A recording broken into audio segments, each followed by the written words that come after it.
is Lexi Bulich, and I'm a fitness manager at the Colorado Athletic Club in Boulder, Colorado.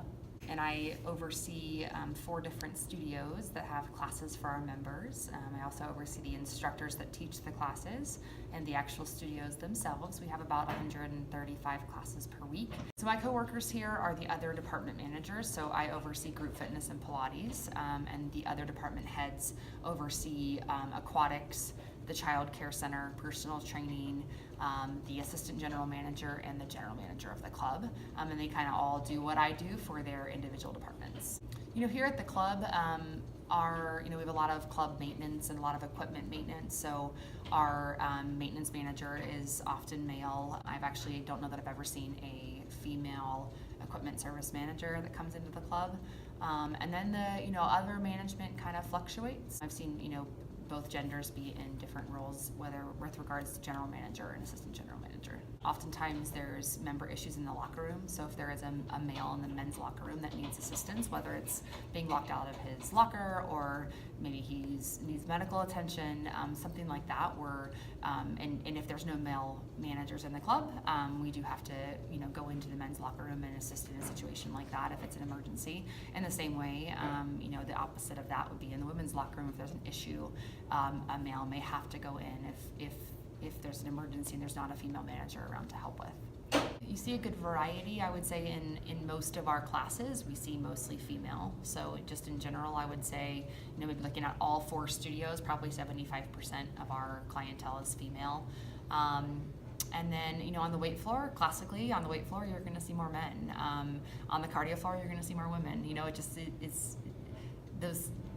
There are kind of trends. However, in Boulder, obviously there's a lot of women who lift a lot of weights, and there's a lot of men who do a lot of cardio. So it does cross over, but generally I would say if you walked out on the floor at any point, you'd probably see more men on the weights, more women on the cardio, and more women in the studios. I would say there's a pretty even number of men and women personal trainers. So we have a pretty even number of trainers of each gender.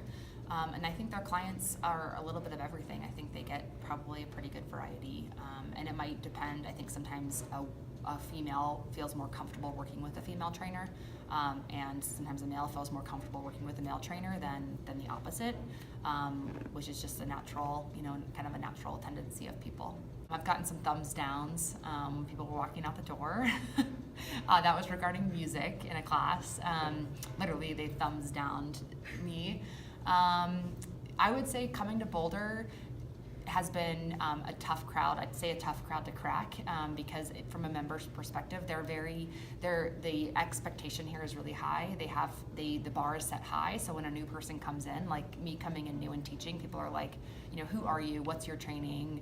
If someone asked me specifically, what's your dance training? And I was like, I don't have any, but I like to dance and I have a lot of fitness training. So I think people definitely feel like they can tell you what they think, and actually as an instructor I'm open to that because it's the only way you're going to get better.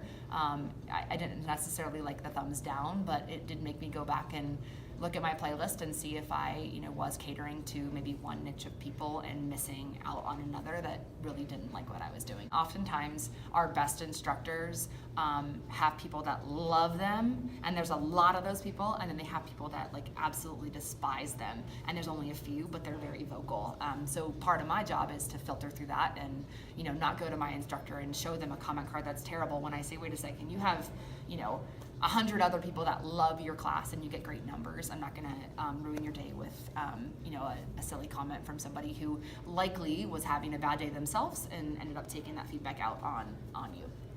So with instructors and trainers, it's definitely credentials as you're hired. So when you hire somebody, it's based on what kind of education and credentials they have as an instructor or trainer and how many years of experience they have.